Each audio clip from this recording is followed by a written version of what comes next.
আসসালামু আলাইকুম। আশা করি সবাই ভালো আছেন।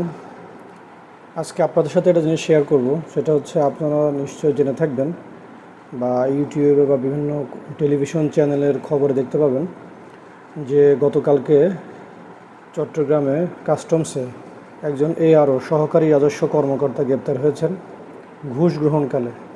একজন ব্যবসায়ী, উনি দুইটা কোম্পানির মালিক। উনি ওনার প্রতিষ্ঠানের জন্য ম্যাটেরিয়াল ইম্পোর্ট করেছিলেন জাপান থেকে। তো ওনার কাগজপত্র সবই ঠিক ছিল, বাট সহকারী রাজস্ব কর্মকর্তা ওনার সাথে কোঅপারেশনে যান নাই, ওনাকে বিভিন্নভাবে হ্যারাসমেন্ট করেছে এবং পরবর্তীতে ওনার কাছে ঘুষ দাবি করেছে। তো উনি বুদ্ধিমান মানুষ, উনি দুদকের সহায়তা নিয়ে ঘুষ প্রদান করেছেন এবং হাতে নাতে সহকারী রাজস্ব কর্মকর্তাকে গ্রেপ্তারে সহায়তা করেছেন। তো আমাদের উচিত আসলে সচেতন হওয়া, ভয় না পাওয়া। আমি তো আর চুরি করছি না, তাই না? আমি সরকারের যে নিয়ম কানুন আছে সেই নিয়ম কানুন মেনে সঠিকভাবে মালামাল আমদানি করছি, তাহলে আমি কেন ঘুষ দিব?